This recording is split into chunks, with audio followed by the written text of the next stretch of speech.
Byiza nshuti bakunze ba Kigali Monitor TV ni kuri no mutsinda 23 no kwezi kwa gatatu no 2019 ni kuri wa gatatu aho turi ahanga muri hoteli ya Lebanon Hotel aho hateraniye itsinda ry'urubyiruko riba mu muryango wa African Youth Leadership Forum cyangwa se IYRF mu magambo ahinnye. Akaba rero ari inama cyangwa se inama yari igamije kuba yakisha byinshi bitandukanye kuri abayobozi cyangwa se abayobozi ba manifest itandukanye cyangwa makamizo atandukanye mu Rwanda. Ahanga rero turi umwe wa coordinators bo mu manifest mu Rwanda zo kubidusobanura neza cyane aratubwire se aby'umwihariko ni izihe ngamba cyangwa se ni ibihe bintu baduhishiye mu majyepfo ndetse ko ari naho akunze kuba akorera mu coordinator.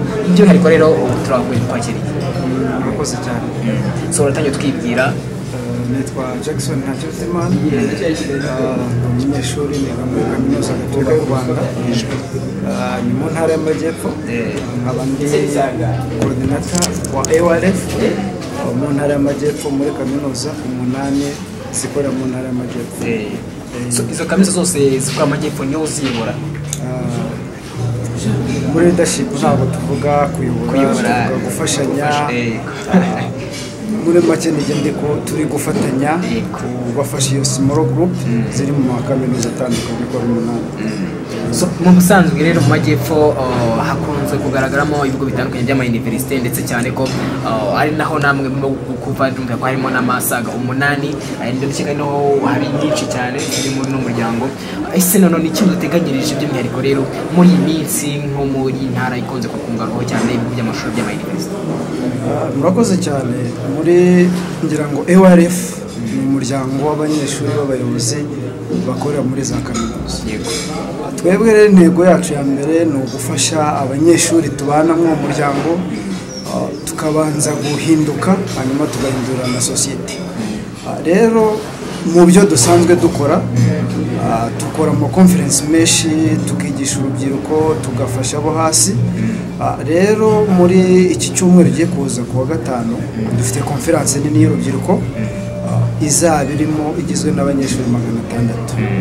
Ubwo ni ihuriro ry'ayo makaminuza yose 8 ari mu majyepfo, abanyeshuri 600. Ariko tukaba dutekereza ko bashobora kurenga kuko bamwe bazava mu mujyi wa Kigali na bamwe bazava mu ntara y'Iburasirazuba bashobora kuzaza umubare ukarenga 600. Ni umubare wacu mu ntara y'Amajyepfo duteganya bashobora kurenga.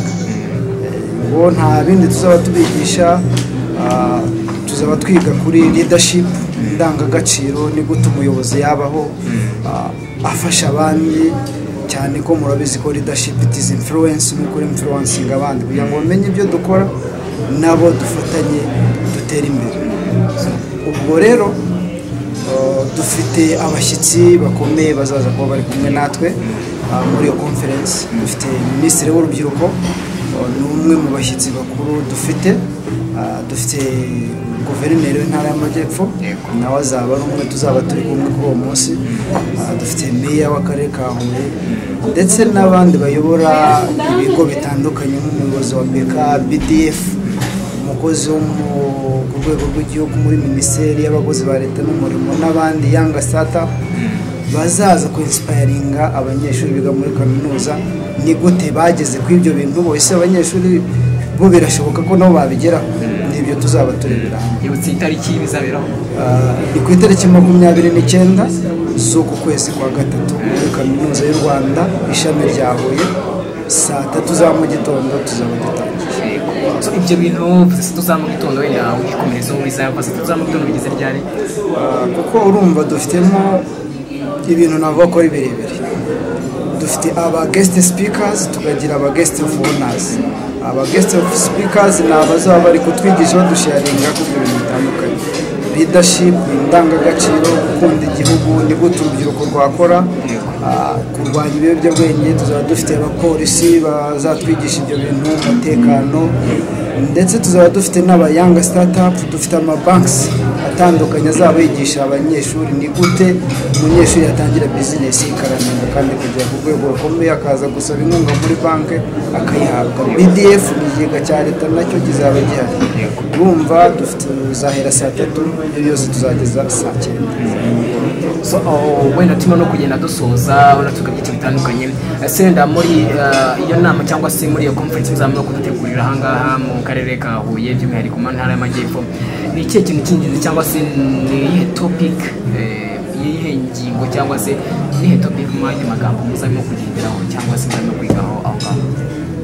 nakubwiye ko dufite harimo ibintu byinshi bitandukanye ariko twatangije ikintu cyo kuvuga ngo dufite target yo gukora conference zinini mu ntara ukoresha z'igihugu.